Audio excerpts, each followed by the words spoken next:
guys, it's Saf here with another Raid Shadow Legends video, and today we're going to be looking at this guaranteed summoning event that is going on here for Shemnath. Now, Shemnath is one of my kind of OG favorite legendaries for the last couple of years. I've used Shemnath in lots of cool different ways, and if you summon 150 Ancient Shards, which on the current summon rush is not a bad idea, because you will get 100% more Ancient Shard points. So if you need 150, 40 is going to give you around about 6,000 points. I think that's what it's going to drop you off at around about here, which will be just shy of a second legendary tome. It will get you all the fragments that you want. So if you're going to do it, it does feel pretty good to do it for the sort of double chance as well. Now, I already have 2 Shemnaths, so I thought it was a good idea for me to do a bit of a guide showcasing what you can do with Shemnath. Now, obviously, the reason why we have Shemnath as the guaranteed, it was the 4th of July yesterday, so happy Independence Day to all my American community members here. Hope you had a great time and you partied pretty well. Unfortunately, in the UK, we kind of had our own sort of independence thing, which is a bit weird. There was an election. It was all a bit weird. Let's not get into politics. But this is, of course, a representation of, I guess, the Statue of Liberty, which is why they've done it. We like to call Shemnath statue damage. That's the fun part, because it is a very unique and powerful ability set that often can kind of take people by surprise. So let's do a bit of a breakdown then of what Shemnath has in her kit or his kit. I don't really know. I always misgender these things. I do apologize. So we have an A1, a double attack. Each hit has a 30% without books, goes up to 50% with snipers, 55%.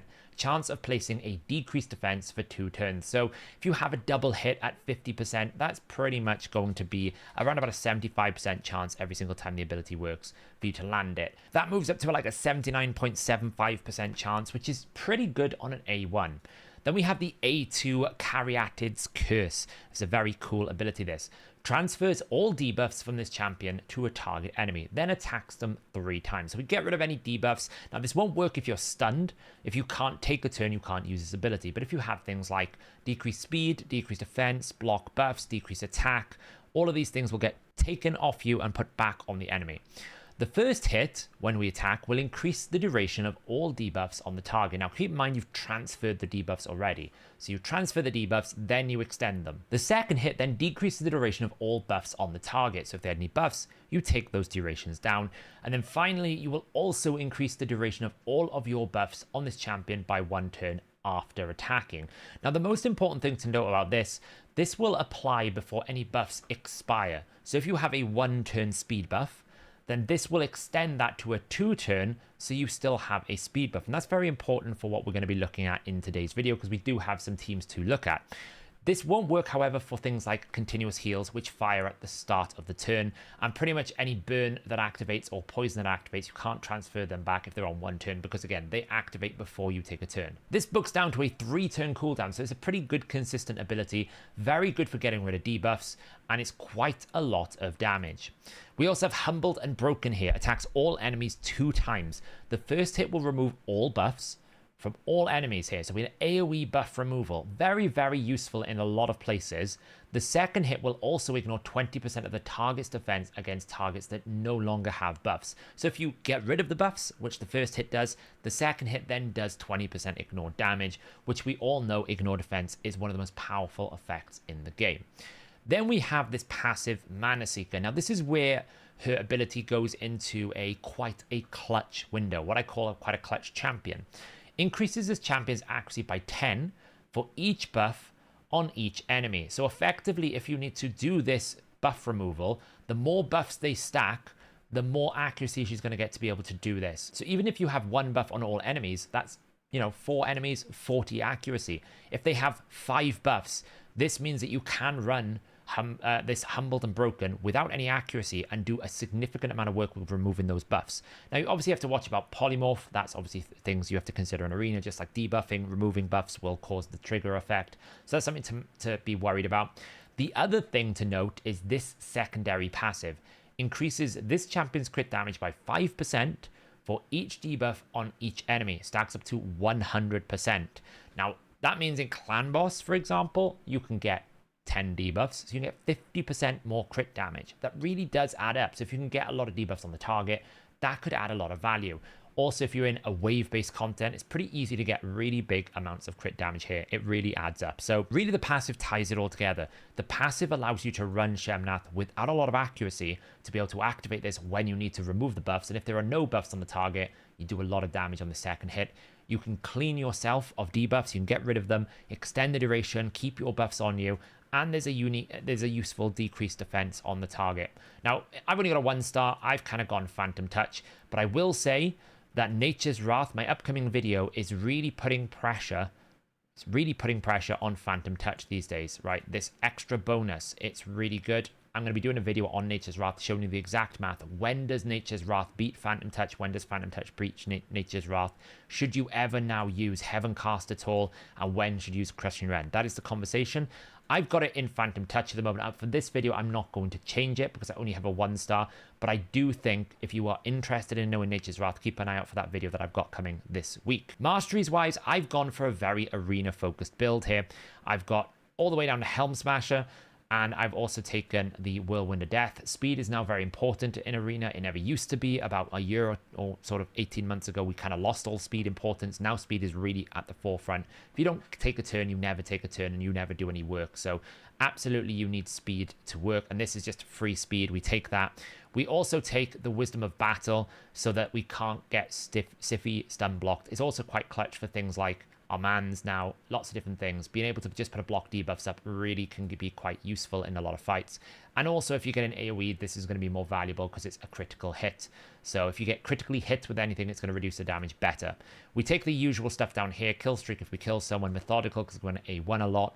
And I will use the same build for the clan boss team that I'm going to show you. But if you were running it exclusively in clan boss, you would drop Helm Smasher probably for War Master instead. So that is Shemnath's kit. Basically a utility damage dealer that can be really clutch if you need to get rid of them. For Sintranos, I used Shemnath to great effect against a double Valkyrie to Hanorach Alsgore wave. They buffed up. There was like 7 or 8 buffs of them. Block damage, counterattack. It was a disaster. She just comes in, or he just comes in and completely removes all those buffs. You still get the counterattack even though you remove the buff, but it was very useful to be able to get through that wave, and it was one of the hardest Soulcross stages. In terms of a build here, you can see I've got a lot of items at level 15. There's an artifact enhancement event about to start tomorrow, so I will save this for that tomorrow. We do have in Savage gear here, kind of my second tier or even my third tier damage dealing abilities. Right now it's at 6.6k attack, 243% crit damage, and 195 speed. This is too slow for Arena, but because I want to showcase Shemnath in a clan boss team, I've had to build it to a very specific speed tune. When we apply the clan boss bonuses here, it goes up to 207 speed, and we get the extra abilities here as well. You can see I haven't really put much into my my sort of accuracy build here, but we do have an accuracy amulet that I've put in just to add a bit more accuracy, just to make it a bit easier for the different builds. And then we've just got some pretty good gear that is thrown around, you know, crit rate, speed, crit rate, damage, all are focused on attack, and these boots are kind of really strong. So where should you use Shemnath? Well, obviously then the first thing you're going to be saying, you know, the title of this video is crazy damage. How good is it in Arena? Well, let's just put it through its paces. Let's find a team like this, right? This is a pretty competitive team.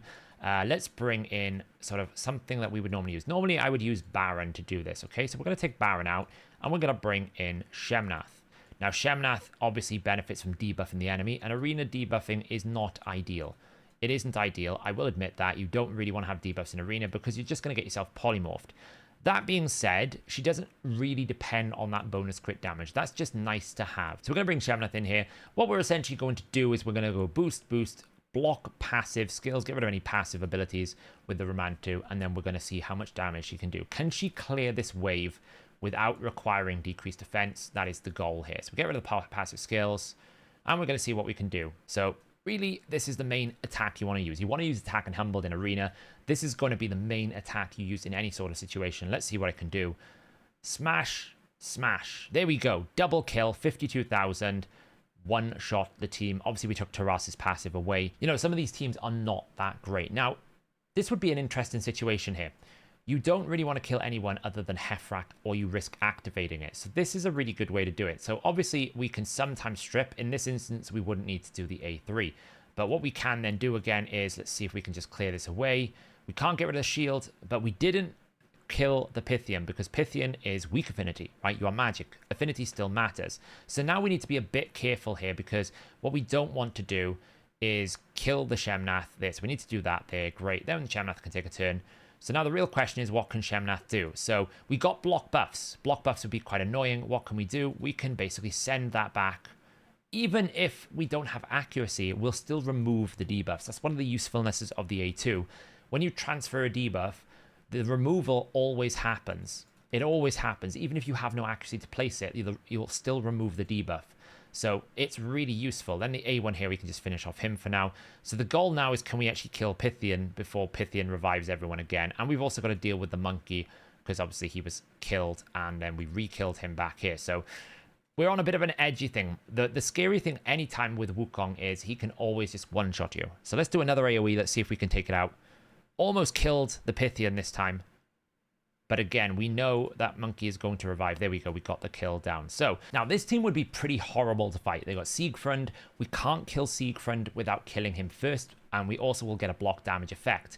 So this is where the A2 is very useful. Because what we can do here is we can lock out these abilities, and then we can use this A2 or the A3 if we want to. Now, the only thing we've got to be careful of is the A3 will remove it on the first hit, whereas we can decrease the duration of buffs on the second hit. So obviously, this would be the situation we're worried about here. Now, we're probably going to lose this effect because, unfortunately, our man's is going to take a turn. That was helpful.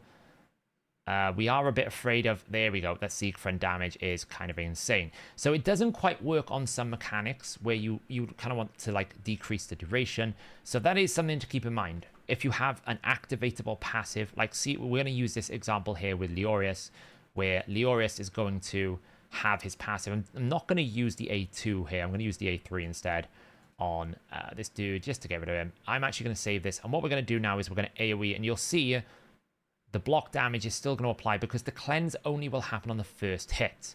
So always keep that in mind. Like if you don't actually have, if it activates on effect, it won't clear on that first hit. So you can use the A2 though to decrease the duration of it. That's what we can do. The only reason why it didn't work for Siegfried is he puts the block damage up for too long. It doesn't really work the same way. But certainly if you have someone like Swift Parry, you know, see if we can get in here with a Ultimate Death Knight with Stone Skin. No, this one doesn't have Stone Skin. Of course it doesn't. When you want to showcase Stone Skin stuff, they never have it. When you don't want to, of course they have it. But it's a very good damage dealer for just clearing out these sort of effects here. Maybe this one has Stone Skin. Why are people not running Ultimate Death Knight with Stone Skin? Very crazy. So this is a great example of what happens when you have lots of buffs. I'm not going to remove buffs here, so I would normally not have enough accuracy to do anything. But what we're going to do is we're going to take this A3. Now, there's a lot of protected buffs, unfortunately. But all of those buffs, you may not be able to strip them, but you can get the accuracy bonus. We're getting 10 accuracy for all of these debuffs. It's like 5, 4, 6, 5. There's lots of them. This should mean that we absolutely should never resist anyone that's on a little bit. But you can see that obviously we took huge damage because of the protection buff. But that's a case of an example. If you did have a Siphi and a Duchess buff up, it's very useful because you can get rid of the Veil and then be able to do full damage on that secondary hit. So that's Shemnath in Arena. Is it the craziest damage dealer in the game? Absolutely not. Is it a clutch damage dealer? Yes, you can use it in good places. So this was the wave in question. S14 Soulcross Hard. It has remnants, some of the hardest content in the game in here. And what you can see now is we're going to basically just throw out all these debuffs here. But we know, for example, that Tuhanamak's going to cleanse a bunch off. So here comes the buffs. And then Alsgor's doing it. This would be disastrous. But what we can do with Shemnath, we can take all those buffs and get rid of them. And it is clutch. Even if she dies, it doesn't matter because at this point, hopefully the rest of our team has lived. We can actually heal from this, which is great. We can heal her up a little bit. Even if she dies, the rest of the team is alive and we can probably finish it if Gaius had survived the first one. And that's how I beat this stage. If I didn't have Shemnath, this would have been extremely difficult. So that's another thing to take into account. It's a guaranteed legendary that can do damage and it's very good in utility. So what I want to do now, I just want to close out the video to kind of show you a clan boss team that's very cool that you can build that uses Shemnath. I used to call this the Sylvan Watchers team. It is a full auto team. It does go 3-1, and what we are doing is we're utilizing Shemnath's A2 ability to extend the duration of her buffs so that she can go 3-1 and maintain increased attack across all the waves. So the biggest problem you have with any 3-1 team here, you can see I've got this set up here, is what normally happens is when the 3-1 damage dealer goes again, the second time in the middle, they run out of increased attack. You have it for the last attack, the first attack, but it expires at this point because you don't get the extension normally. That's the way it works, because you can see here, Demitha is extended after the fact. But because she's extending the duration of all of her buffs, Shemnath is able to make the increased attack go an extra turn, which means for the entire fight, Shemnath always has increased attack. And the damage output is very good. So you can see here the buffs that I'm always maintaining. I could have absolutely run her at 70% crit rate in this team. I could have gone completely crazy. The build that I've got on right now with Shemnath is quite weak because I tried to showcase it in Arena as well. For Clan Boss, you wouldn't need Savage. You wouldn't need all these different effects. You could go completely glass cannon. I could build a 7,340% crit damage and drop the crit rate right down because I can take advantage of Ruella's build. Everyone in this team could run at 70% crit rate. That's the advantage of having Ruella in this particular team. Now, it does kind of require Elva, otherwise affinity can be an issue. That's the only downside. But you could build this type of clan boss team. It's full auto, and it does really well. I'm going to show you the speeds you need here. You need to have Elva around about, doesn't need to be 301, but about 296 minimum. I've got it at 301 because I have my Elva built in an arena build. So this team is not optimized for damage. It's just me using the champions that I've got to showcase the team. 301 speed. You would probably put some damage into it if you wanted to, maybe a toxic set. You only have to delay the A2 one turn, so you open with Spirit Scepter of Thriving. Then we have Seeker. I've got him at 6-star Cruelty. He is in my normal clan boss team. He's at 195 speed, 5.4k attack, and 316% crit damage. I have him in Toxic. Then I've got Ruella. She is currently at 249 speed, 301% crit damage. Again, I haven't quite got the crit rate right here. I've just basically reused the build she was in. 7,000 attack, and then we've got time defensive being the priority skill, right? We want this to be the #1 priority, but we then want to delay this by one turn. So we're opening with no respite to get our decreased defense, weaken, and decreased speed. Decreased speed doesn't matter. The decreased defense and weaken. So you don't need Shemnath's A1 here because Ruella's going to cover it. That being said, if you have a affinity issue, say for example magic, then Shemnath can provide the decreased defense to at least mitigate the loss of affinity sometimes. Then we have Demitha. Demitha is obviously the linchpin of this clan boss team. 89% crit rate, 245% crit damage, 330 speed, 3.8k attack in full damage set here, prioritizing the A2 and then the A3 in this team.